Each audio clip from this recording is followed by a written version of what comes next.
What's good, everybody? You know what time it is. That's right. It's time for our NFL Props Special right here at the Early Edge. We are powered by the almighty SportsLine every single week, every Friday at 2 p.m. Eastern Time. We bring you the best bets in the world of props. And my guys have been absolutely killing it. Now, here's what we do on this show. I need you all to pound that like button as usual. We get to 100 likes, I'll give away a year-long sub to SportsLine. Many of you already are members of SportsLine. Well, if you win, we'll give you an upgraded version of your membership. Everybody has a chance to win. I need you to leave your Twitter handle also in the comment section so we can get a hold of you. But pound that like button. Also, any questions you might have on any props that you like or you're looking at, put them in the comment section. We'll get to as many as we possibly can because, you know, I can throw anything to my guys, and they are ready for it. So let's bring in the stars of the show.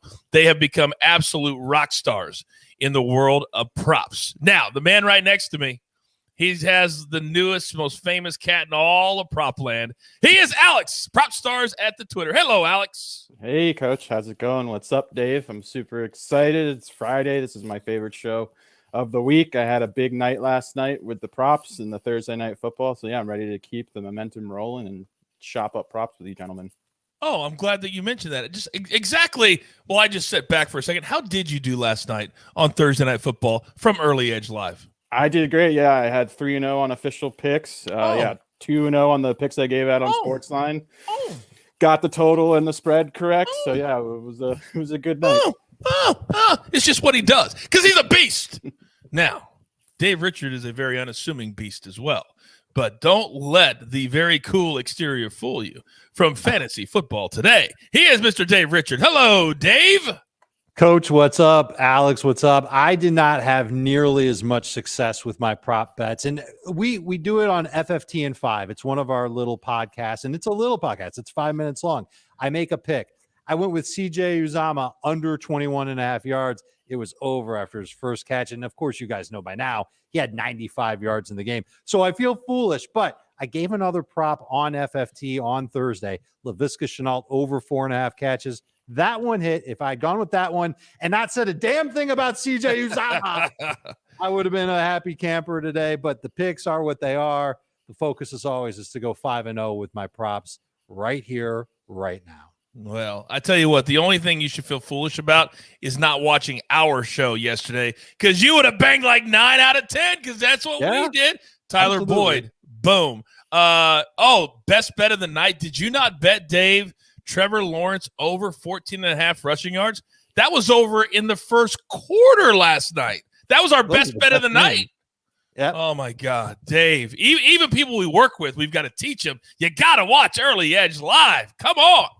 Where were you on Uzomah, Alex? We didn't have I didn't have Uzomah last night, Dave, but I was gonna actually just jump in, and I've been burned on Uzomah this season already. I called his over when it was like 18 yards, I think, in week 2. So yeah, I've been trepidatious to mess with him. So I totally get he's frustrating. No more Uzomah. No more Uzomah. Bring him out, Coach. He's off of our fantasy teams. He's off the fantasy radar. He's off the prop radar. He's done. He's done. No Uzomah. I love it. All right, guys, we got several games to get to, and we know we have less than an hour to do it. So let's jump right in.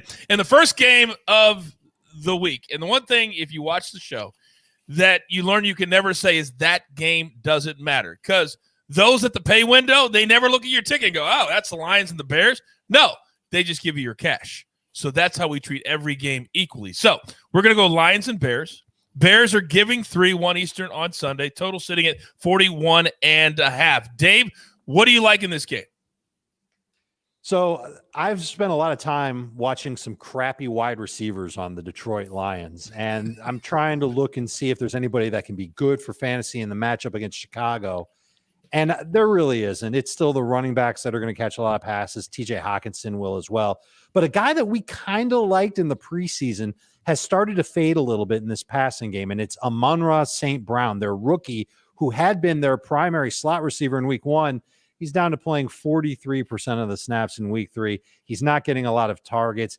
Khalif Raymond has emerged as a player in this offense. He's playing a little bit more in the slot. He's faster than St. Brown, but neither of these guys are exactly catch magnets, to say the least. So the under of 23.5 receiving yards for Amon-Ra St. Brown is something I'm eyeballing. And there's an extra bonus with it, guys. He's averaging 7.2 yards per catch this year as it is. And he's not a game breaker. Like, he doesn't have the speed that even Khalif Raymond has. So he could catch even 3 passes in this game against the Bears and still come under 23.5 receiving yards. But he's not even playing half the snaps right now. He might be lucky to get 2 targets in the game. I think this one goes under Amon-Ra St. Brown, total non-factor at -120. I love when they post numbers on non-factors. Like last night, we cashed on Joe Mixon, and it was like the easiest cash that we ever had. The under catches, the under receiving yards, he just never used. And this feels like that same type of play for Detroit. I love unassuming guys that have over 20 yards on their prop. All right, let's move to a game now. I'm going to go a little bit out of order here so that it's not just Dave, although I love you, Dave. I want to go down to – I can get all my work done out of the way, and I can just sit and listen out. Okay, I'm going to put a couple units on this, couple units on that. All right, we're going to go there. We'll go the way because I know the jeweler has graphics set up. But Alex, if you want to jump in on these, because I know the first 4 are basically all Dave, you can. And maybe I'll throw in a couple from the comment section too. Next game, Browns and the Vikings. Browns -2. Game in Minneapolis, 1 Eastern on Sunday. The total sitting at 51.5. You're looking at another offensive prop in this one. And, Dave, I got to be honest with you.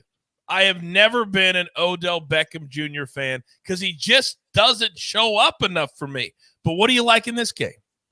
Even when he was with the Giants, he didn't show up enough for you? Or is this like more recent? I'm saying playing games. Like when he plays, he's fantastic. But he doesn't play enough for me.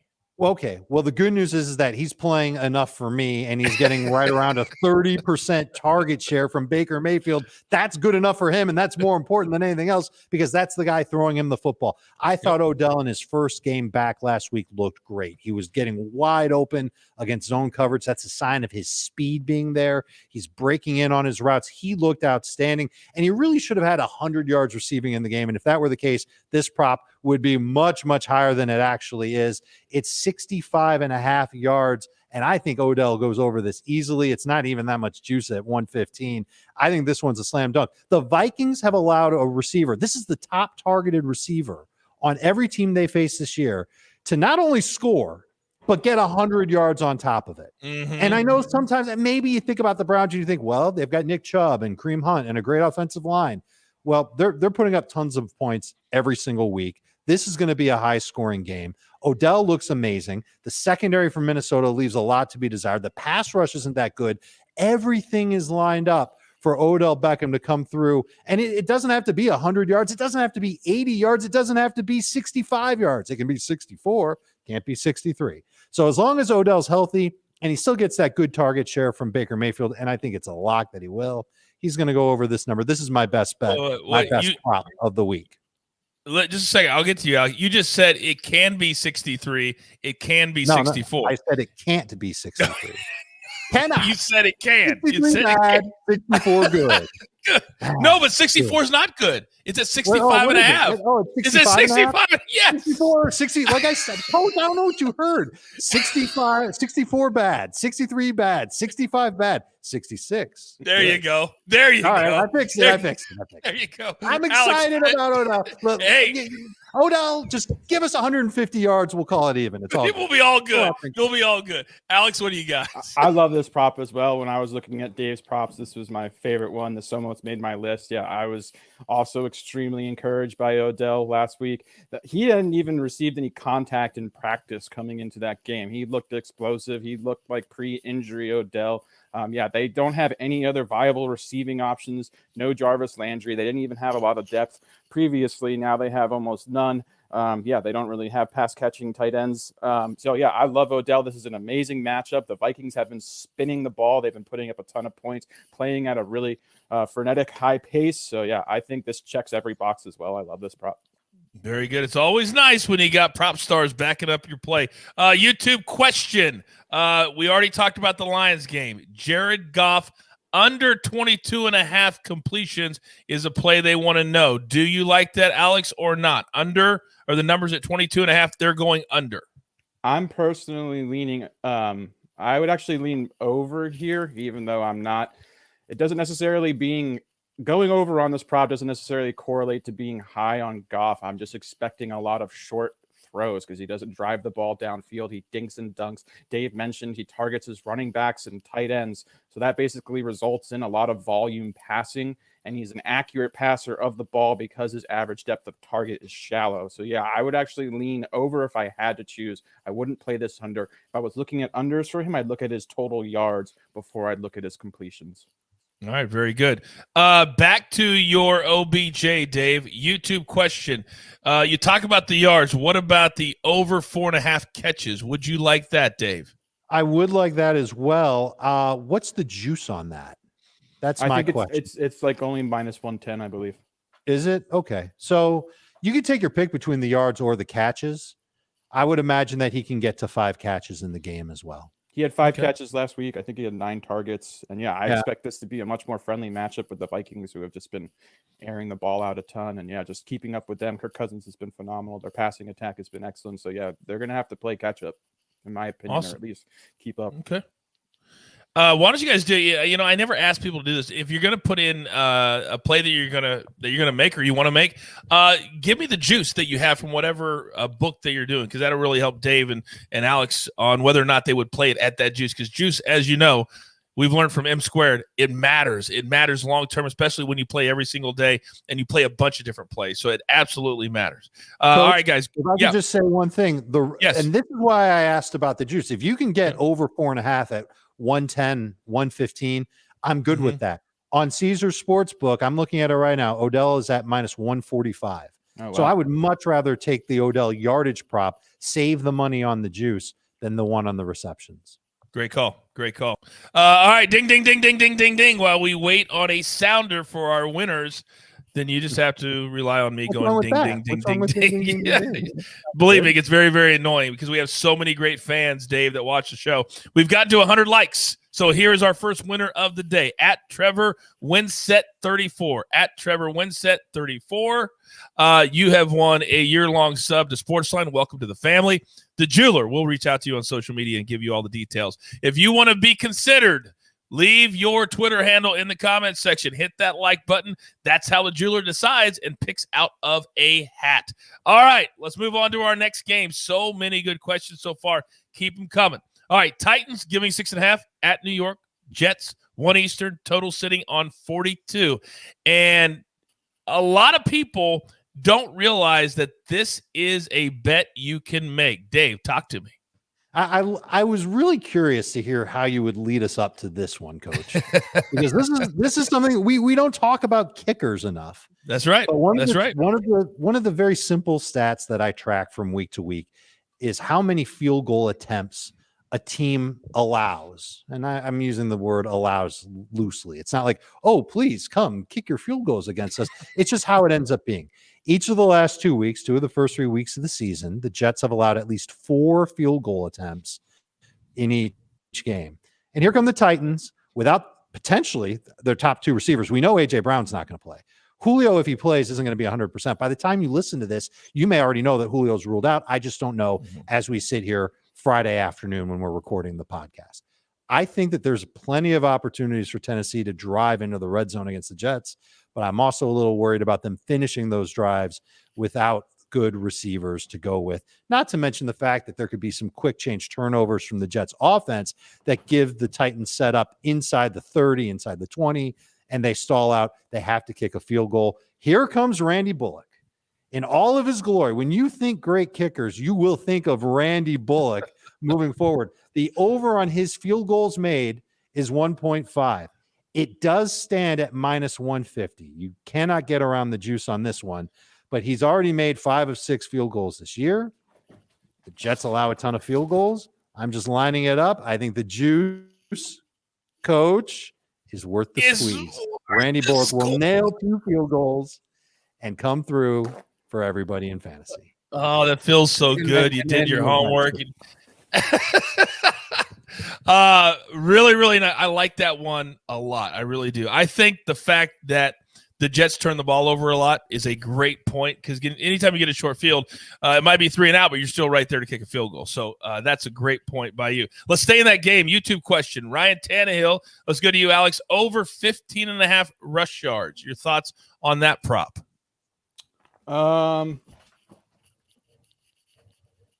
Yeah, I think probably without, if Julio and A.J. Brown are ruled out, they're going to have to be creative with ways they generate offense.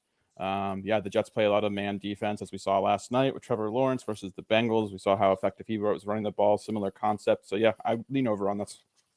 We have a very important question from Hyper Bark. He wants to know, what's the juice on someone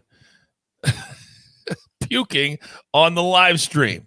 Now, we would normally never show this question because it would be somebody just being stupid. This person is not being stupid. It actually happened this morning live on this program.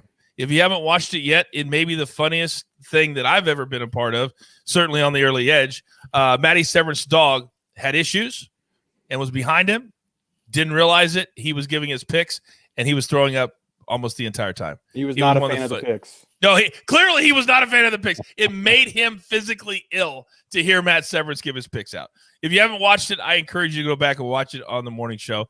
It was way, way, way too much. Way too much. All right, next game. And this is a game that a lot of people have their eyes on because you've got a couple of teams that are 1-2. A couple of teams that felt like this year in their division, they would be doing something. Certainly the Chiefs have Super Bowl aspirations at 1-2. Eagles, NFC East could be won at 9-8. Who knows? I think Dallas will be much better than that. But Chiefs are giving 7 on the road, total sitting at 54.5. And Dave, very, very, very risky for you to take anybody on the Eagles side of the football unless they're playing the Chiefs defense. Talk to me. So you already know about Kansas City's defense and how suspect that they might be. And especially against the Chargers last week, it didn't quite work out for them. I'm sorry about week 3 for you, Coach. It's okay. It's okay. I know plenty of Chargers fans that are not very sorry about that. I know they're not. One of the things that we saw, and this really is a lot more to do with Philadelphia than it does about Kansas City, is that Zach Ertz is starting to get a little bit more involved in the passing game. He's run a pass route on 97% of his route on his snaps last week. Let me give that again because I think I just completely butchered it. He plays X amount of snaps. On those X amount of snaps, he's running around 97% of the time. Think of him as a passing downs tight end. In fantasy, we talk about passing downs running backs, the guys that are going to play on third down. Well, here's a short area guy that's being made available to Jalen Hurts as much as possible. And Hurts needs it because they need to scheme stuff up for him. He can't just drop back and scan a defense and make a throw.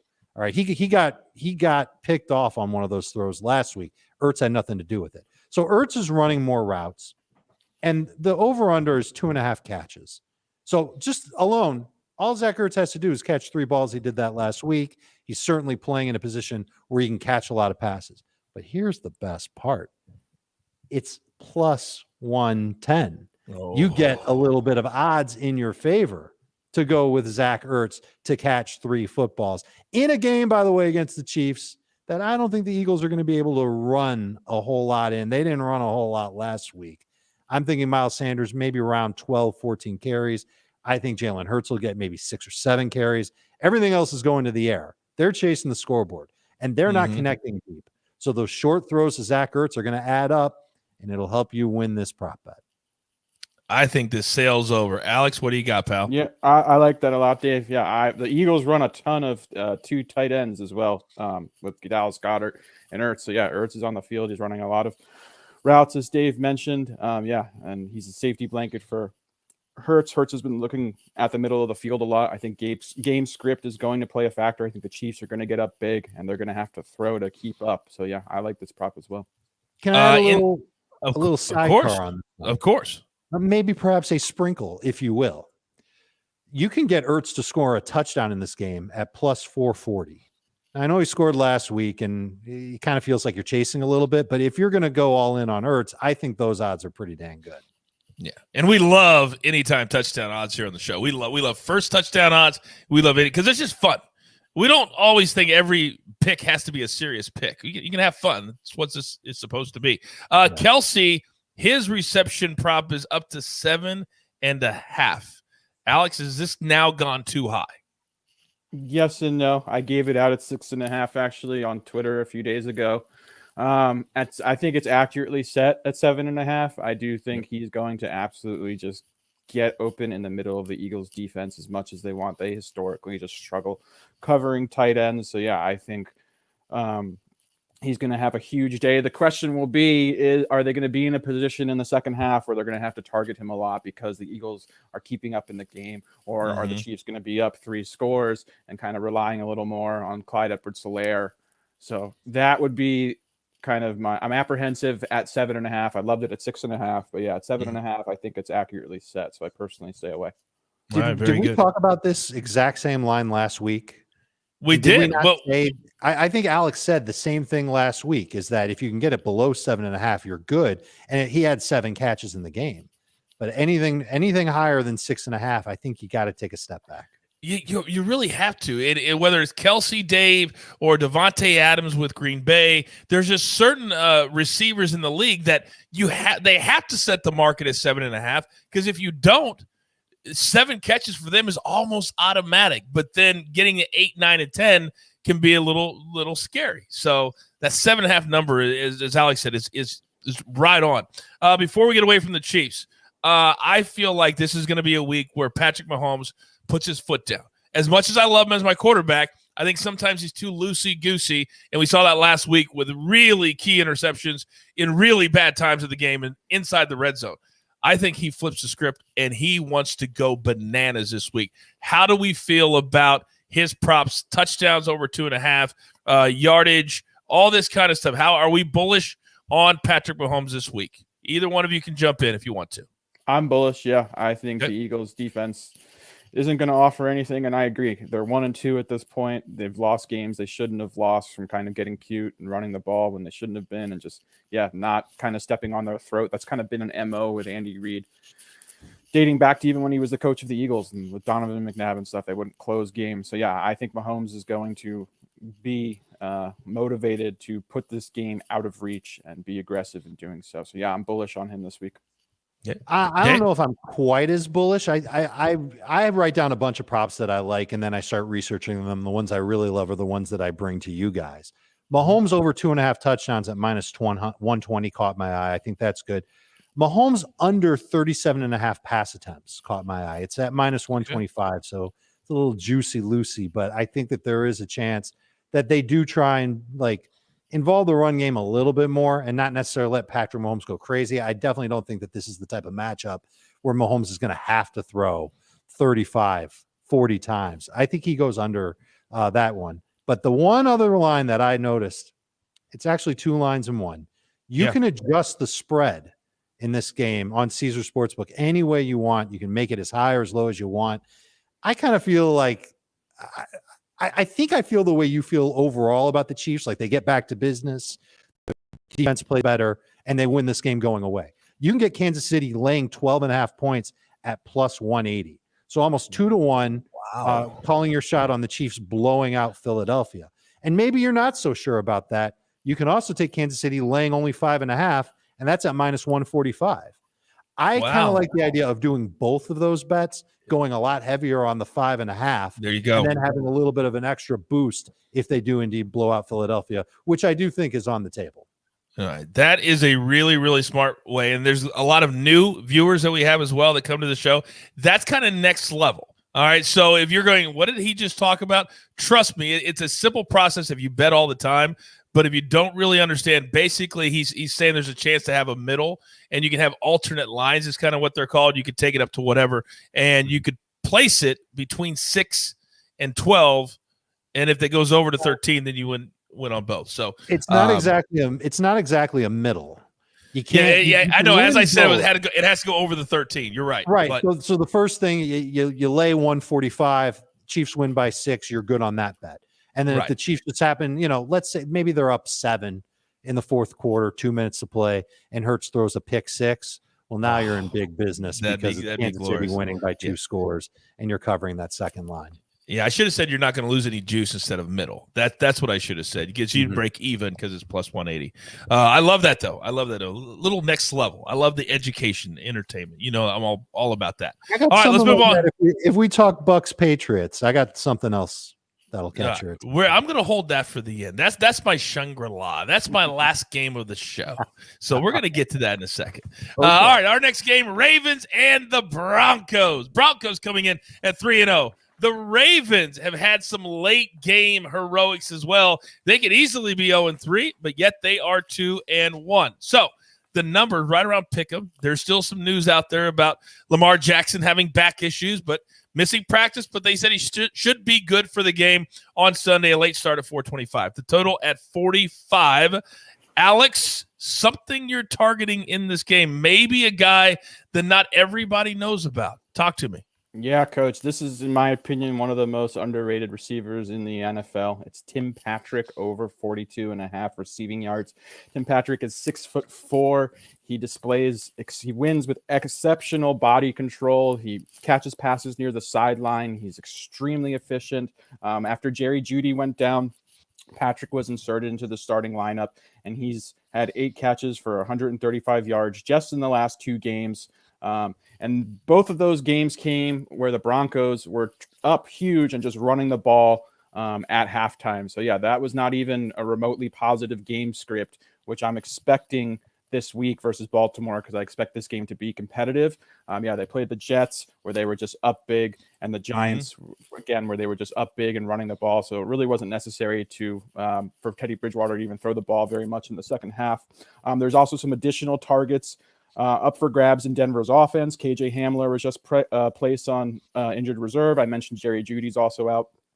So yeah, Baltimore's defense has their secondary. Their secondary has been awful this year. They have been struggling. They're allowing 314 passing yards per game. That's the 3rd most in the NFL. They have multiple injuries. They're missing Marcus Peters. Patrick has just been ultra reliable for Teddy Bridgewater. He's had 13 targets. He's caught 12 of those for catches. That type of efficiency is extremely impressive. What's even more impressive is that his average depth of target is deep. I think it's around 12 yards. So he's running his routes down the field and being hyper efficient doing so. That is just not something you often see. So yeah, this guy is a very good receiver. I expect him to see a bump in targets. I expect this game to be competitive. So I'm expecting Bridgewater to throw in the second half, and this number is just way too low. So yeah, I would play this up to maybe 52.5 yards. This is one of my favorite props of the week. Sometimes I am blown away at the things that you uncover to handicap a game. I mean, who thinks to look for depth of target on adding receiving yards? I mean, it's crazy. I'm blown away sometimes by your analysis. I really, really am. All right. Now, next game on the board. And, by the way, YouTube question before we get away from that. Melvin Gordon, over 12.5 rushing attempts. He, since leaving, the Chargers, he was even the last couple of years for the Chargers, they started using Austin Eckler a lot more than Melvin Gordon. How do we feel about this number this week, guys, at -110? And the under is set at -120. I'm nervous. We've seen the Broncos really use Gordon in an almost 50-50 type of tandem with Javante Williams. And while the secondary for Baltimore, they've been playing poorly because they've been ravaged by injuries, I think their front seven can still get the job done. And if this is going to be a competitive game, that means that there's going to be a little bit more of Teddy Bridgewater passing. The only way that he gets over this type of number is if they're running the ball 30 to 32 times, something in that neighborhood, maybe a little less, Coach, if I'm being honest. But I think it's just not worth taking the chance on, even though he's been over it 2 of 3 games. These are blowout wins that the Broncos have had. This is not going to be one of those games. I agree with Dave. Teams. Go ahead, Alex. Yeah, I agree with Dave. If you like this over, you're assuming that the Broncos are going to be up big on Baltimore, which I'm personally not. And yeah, he's getting a lot of his carries in the second half when they're just running clock out. And they've got a multiple touchdown score lead against bad opposition. So yeah, and also Dave mentioned with Javante Williams in the backfield, they're basically in an even timeshare. So yeah, I think this number is too high. But hold on a second. as to give an alternative, and I'm trying to look it up as fast as I possibly can. I got fat fingers. You know that I'm I hate that. I want to know what Javante Williams over under carry number is, because if that's significantly lower than Melvin Gordon's, hey, I just got done saying that these guys are splitting nearly 50-50. It's probably a better bet to take over on Javante Williams' attempts than Melvin Gordon's attempts. If you can afford me about 15 seconds, I think I'll be able to I bet the jeweler will have. While Dave's looking, I will say they're also using Gordon exclusively as far as the pass game is concerned. Javante Williams isn't running any routes. Melvin Gordon has been their third down and receiving back, and he's in on pass protection. So yeah, he's also I would also air that Javante Williams would have more carries because of Gordon's role in the passing game. It would likely be that that would offset by Javante having more carries. Caesars is currently not listing either prop, which is interesting. Weird. That is weird. That is weird. I've noticed. I'm convinced. I was going to say I've noticed with Williams, they've been putting his props out, especially his rushing attempts, like late Saturday, early Sunday. That's been a trend for the last couple of weeks. So just something you have to pay close attention to. Yeah, his rushing attempts haven't come out until a couple hours before kickoff. Okay, we tell you all the time at home, hopefully you have your paper and your pencil to write down all of these different names that we talk about, because they're not official plays on the show, but the information is gold for you to use Sunday morning when you're getting all your props in if you can't get them in Friday or Saturday. YouTube question on yes, go ahead, Dave. I just quick breaking news. Earlier, I wasn't sure if Julio Jones was going to play. Okay. It has been announced that he is out for Sunday. Okay, he's officially out of the Titans game. That's good for the Randy Bullock prop, but it's bad for anybody that has Ryan Tannehill in fantasy. Yeah, be very, very careful. Sorry, may want to bench him. Who knows? But they still are playing the Jets. They're still playing the Jets. We have a question on a Matt Ryan prop under 273.5 passing yards. Are playing the Giants this week. Anybody on Matty Ice? He was on my list. He was on my list of under, but my under number was 262.5. What did you say his over under was, Coach? Well, it's from a comment in the YouTube comments, so it may take it as a grain of salt. They have 273.5. He's playing the number they play, right? He's playing the Washington football team. Yes. Yeah. Oh, why did I have in my head they're playing the Giants? They played last week, the Giants. They played the Giants last week. Yeah. This week it's Washington. I think Washington bounces back here eventually. I think that their defense is too good to be viewed as one that's just falling apart and can't fix itself. I think that The Athletic actually did a great story about where the breakdowns have been. It's been in the back seven of that defense, not so much the front four. And what I've noticed when I've watched film on Matt Ryan is that he sees that defenses are either playing heavy zone coverage against him or they're getting in his face because his offensive line can't protect him, and he's dinking and dunking. He's doing what Alex Smith did. He's just looking to just get rid of the ball as quick as he can. That's how Cordero Patterson has become a thing in fantasy and in prop bets, by the way. I think Cordero Patterson had some interesting prop bets this week, just didn't make my top five. Neither did Matt Ryan's passing yardage under 262.5 make my top five, but it's on the list. And I don't think he gets to even 250 yards in this game. Alex? Yeah, I agree completely. I think this is a bounce back spot for the Washington's football team. I think their defense has been underperforming. I was really high on them coming into the year. They have not performed up to expectations. This is a get right spot for that defense. The Falcons' offensive line has been absolutely dismal. We know how much talent is in Washington's front seven. Yeah, Matt Ryan, I've watched every snap. He looks cooked to me. He's just not the same Matt Ryan that we're used to. Not having Julio opposite of Calvin Ridley is really hurting that offense. So, yeah, I am not high whatsoever on the Falcons pass catchers. Matt Ryan, the offensive line looks bad. I expect Washington to dominate the line of scrimmage and to really make his life miserable. So, yeah, I like the under on this. Love it. So we're leaning under. We would lean under on Calvin Ridley's numbers too, because they could double team him. So it's all correlated together. But play the under on Matty Ice. I'm going to put that in. I got one for you, Coach. Give it to me. I got Ridley out, I think, on Tuesday or Wednesday at 85.5 receiving yards under. He's now down to 73.5 last I checked. It moved 12 yards after I called it.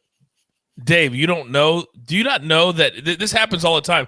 Alex will give a play out, and instantly either it's taken off the board or it goes down. or up, depending on which one he gave out. It's crazy. It's Prop crazy. I won't believe god. he's a prop god. I don't. You're not going to ever make me believe that they don't do it by watching the show. It absolutely happens. All right, we got to move on. 20 more likes to get to 200. Let's pound that like button. For those of you that don't know, take the comments down, hit the like button, and bring the comments right back up, and keep talking to us in the comment section. Always leave your Twitter handle so we can put your name into the hat to give away our year-long subs, which are invaluable. There is no price on it. It's the best value in all of sports betting, and it's not even close. Okay, we've got 3 more games to get to. Cardinals, Rams. This is a battle of the unbeatens. Okay, 3-0, 3-0. But the Rams have looked much, much better, in my opinion, than the Cardinals have. They're laying 4:05 Eastern is a kick, total sitting at 54.5. Alex, you got something in this game. Talk to me. I do. Yeah. I want to shout out. Someone tipped me off on this in the DMs. I believe he's a SportsLine subscriber. So yeah, I keep my DMs open because people give me tips all the time and I really appreciate it. So shout out to the SportsLine subscriber who actually tipped me off on this play. And it's Max Williams over 18.5 receiving yards. He's gone over in 2 of 3 games to start the season. He had a 7-catch, 94-yard performance in week 2 versus Minnesota. Obviously, we don't need 94 yards to go over 19 yards. Last year, Arizona tight ends averaged 4.5 receptions and 46 yards per game. Dan Arnold has left, or just was recently traded to Jacksonville. Since Dan Arnold left, Max has received 100% of the tight end targets the last 2 weeks and has been on the field for 77% of the snaps. This game projects to be very high scoring and has a 54.5 point total. And I'm expecting Murray to look elsewhere because obviously we know about Jalen Ramsey in the Rams secondary. Darius Williams as well is also a very underrated corner. The Rams have a tremendous group of defensive backs. And the Rams defense this season has been an absolute funnel for tight ends. Tight ends have been extremely productive against the Rams. They're giving up 79 yards per game to the tight end position, fourth worst in the NFL. And yeah, they've just not been good. So yeah, this is such a low number that he can catch 1 or 2 passes, go over 19 yards. I know he's only the 4th or 5th option in the passing game, but he's going to be open in the middle of the field. The Rams are willing to allow, the way schematically the Rams defense operates, they're allowing these routes to be open. So yeah, I love this prop over 18.5 receiving yards. When you talk about funneling to a position, I love when you talk dirty to me. I just love when you talk about funneling to a position. By the way, it scares me a little bit that I know that your DMs are always open. So that scares me just a little bit. Dave, does that give you pause that we know Alex's DMs are open? I don't know what kind of pictures Alex gets in his DMs. Hopefully it's people. We don't want to know. Cash. We don't want to know. We get a lot of pictures of winning tickets.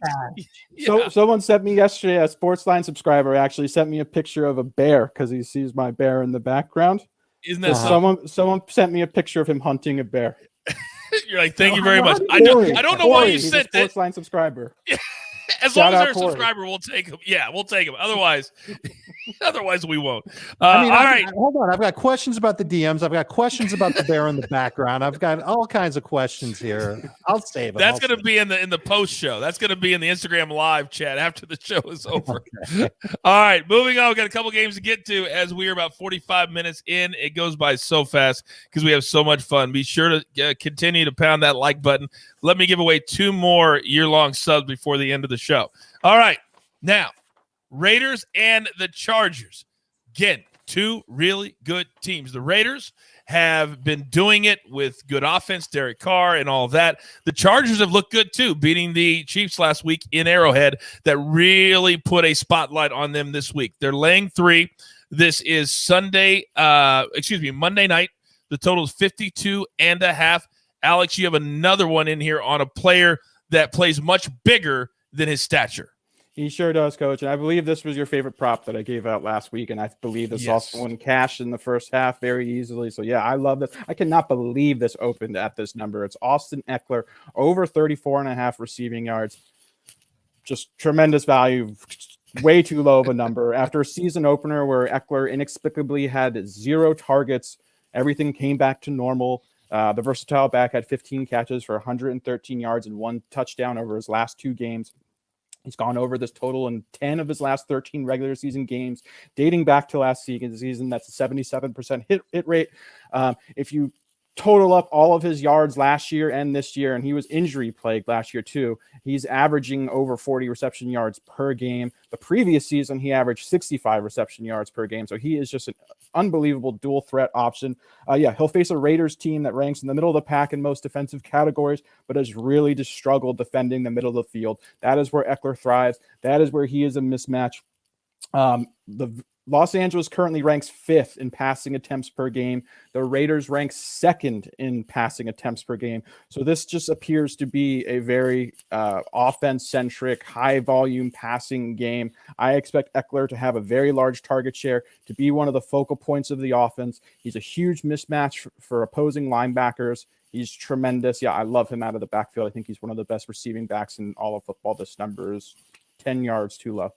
It's amazing how they haven't adjusted or figured out that this number is just way too low. And then you look at Eckler's reception prop and it's 4.5, and to go over, you've got to lay 130.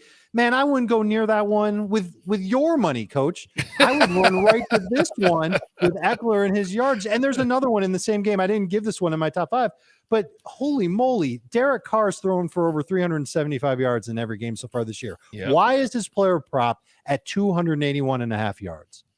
I don't think the Chargers pass defense is that good. It's not. It's not. The Raiders don't run the ball either. So, yeah, well, there's talk that Josh Jacobs could play this week, but I don't think that's going to suddenly open up the floodgates and they're going to run the ball 35 times. They've had so much success with him throwing, right? They got to keep it going. So that's another prop I like. But the Eckler prop is one of the most obvious and wonderful, beautiful, sexy props that's out there. I'm going to make a prediction because this is Monday night, so we're just getting early value because this game hasn't been scrutinized like the way that Sunday games has. As far as, everyone's looking at props from Sunday games. This game is kind of like people start to pay attention to this like once Sunday comes around.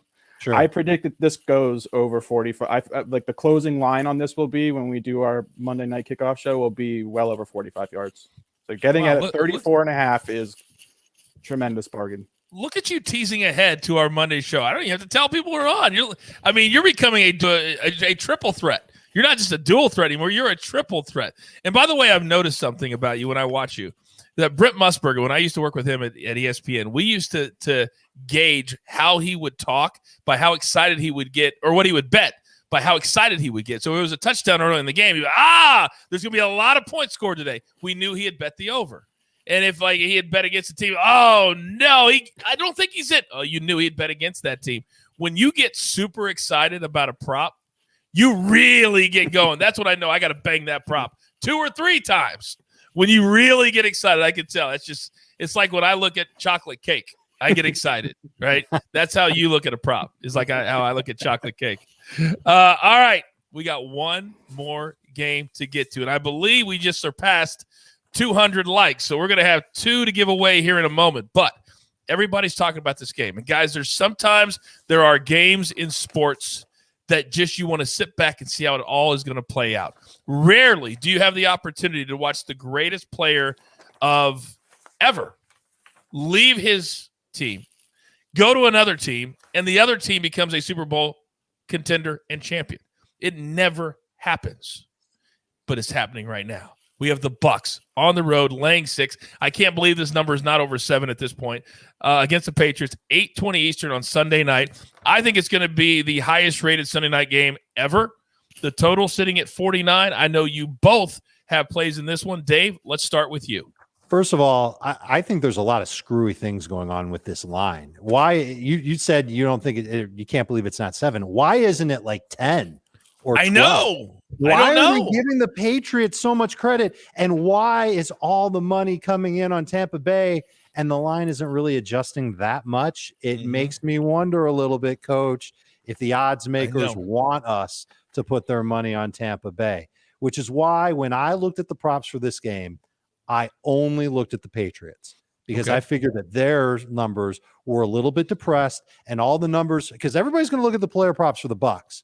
And those numbers are going to be a little bit inflated. And I don't know what they know, what the odds makers know. I don't know that stuff, but they've got to know something. So I only looked at the Patriots player props. And the one that I liked the best was one that I started researching during the game last week when Jonnu Smith was dropping passes left and right in this passing game for the New England Patriots, and he eventually got put on the bench in the second half, and it was Hunter Henry who ran routes on 75% of his week 3 snaps. That was a season high for him.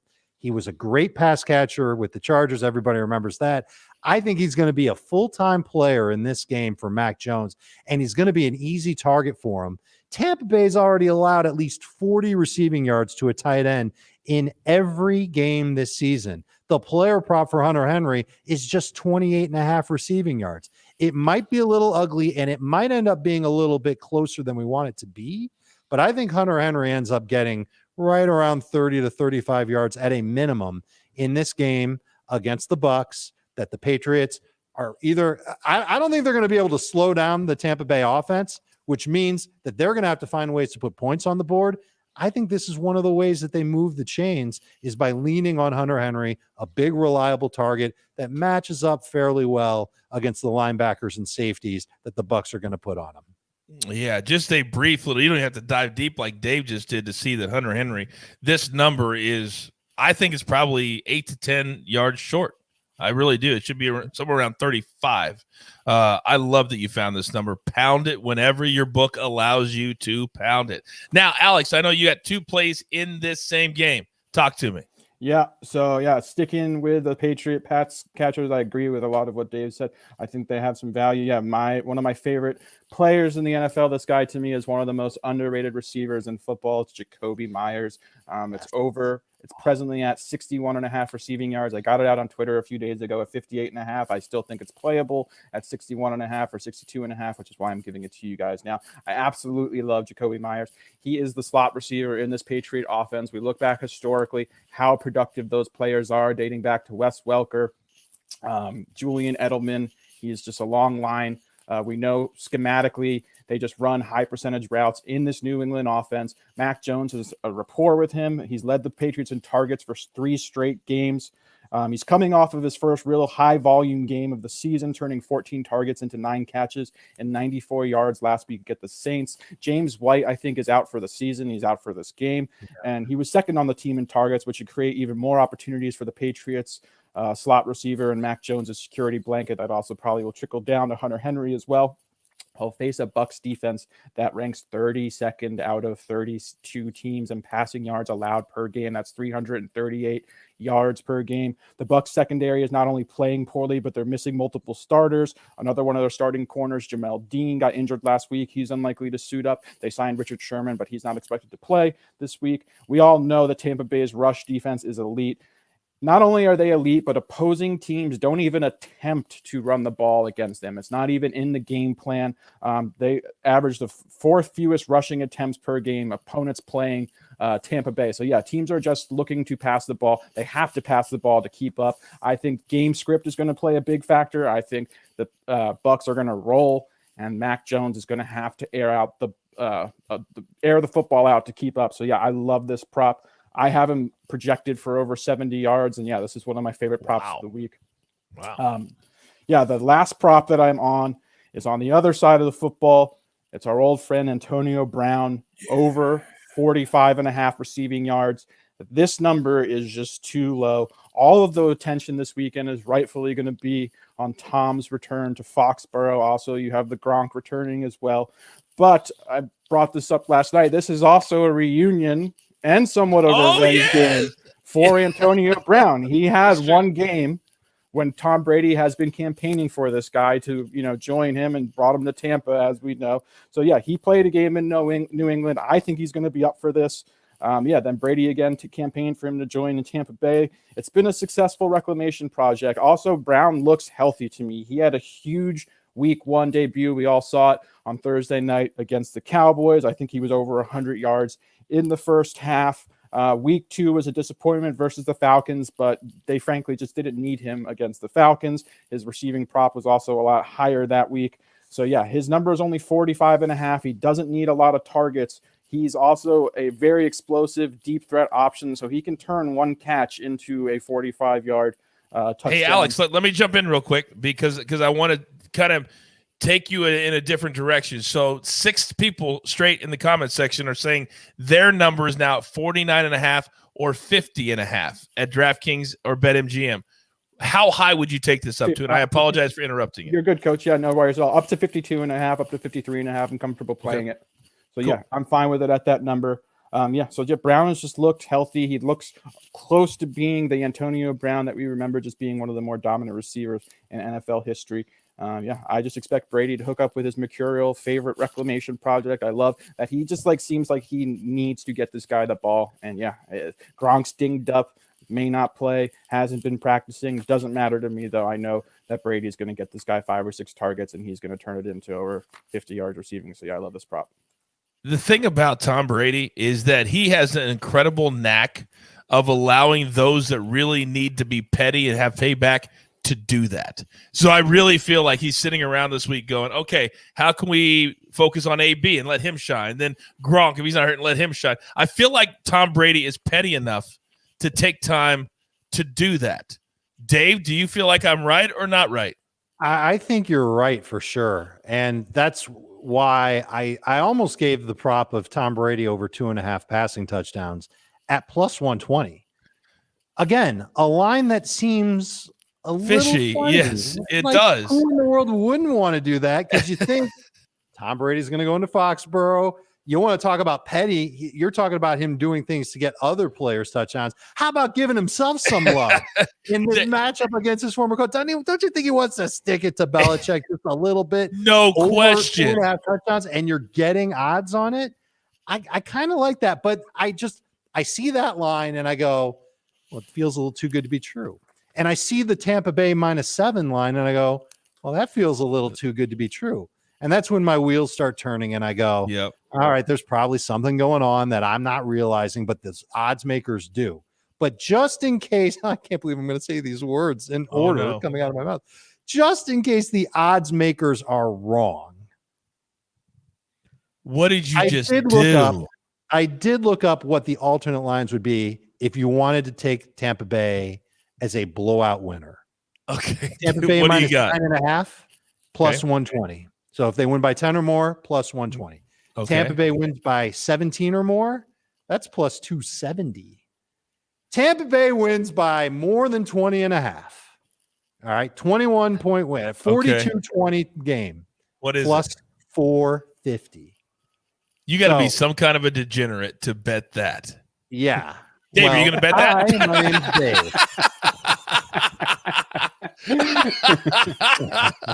Oh, my goodness. It might be worth a sprinkle. It's especially by then.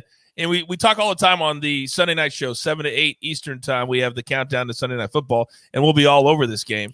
But sometimes if you've won during the day, Dave, these type of bets are fun to make with house money. I think it's fun. Yeah. I really do. If you've won and if they play all the props you and Alex just gave out, how can they not win by Sunday night? I mean, come on. Sure. Come on. God, this is so much fun. All right, we got to as many as we possibly could. Now, that was an hour. That's hard to believe. And you guys stuck with us the entire way. So here are the 2 winners of 2 year-long subs to SportsLine, at Vinny_Ellerson and at Kyle P. Smoot. At Vinny_Ellerson and at Kyle P. Smoot. The jeweler will reach out to you on social media whenever you guys play with us. Perfect parlay contest or in the comments trying to win. Always leave your Twitter handle so we can get a hold of you. All right, jeweler, I need my recap screen, please. These are official plays given out today by my man Dave Richard and Prop Stars. We'll start with Dave. Odell Beckham over 65.5 receiving yards. Zach Ertz over 2.5 receptions. Hunter Henry now with the Patriots over 28.5 receiving yards. And Randy Bullock, always fun to root for field goals. Over 1.5 field goals made at minus 150. And then Amon-Ra St. Brown under 23.5 receiving yards for the Detroit Lions. Then Prop Stars is on these 5. Max Williams over 18.5 receiving yards. Tim Patrick, the most underrated receiver that they have in Denver. Then Jacoby Myers over 61.5 receiving yards. If you notice, there's a theme. Antonio Brown over, Austin Eckler over, because I've told my guys, we don't do unders here very much. So there's a lot of overs today. It's just no fun rooting for unders unless it's an absolute lock. That's just how I feel. I know it's stupid, but that's how I feel. I hate unders. Coach, you took that under last night. He suckered me into it. And you won. I had to teach him a lesson. Sometimes, as the man who runs this show, I have to teach my guys a lesson. I don't like to do it. It's not fun for me, but sometimes it's got to be done. And that's what I did last night. I drop kicked him back to where he came from, Nashville, Tennessee.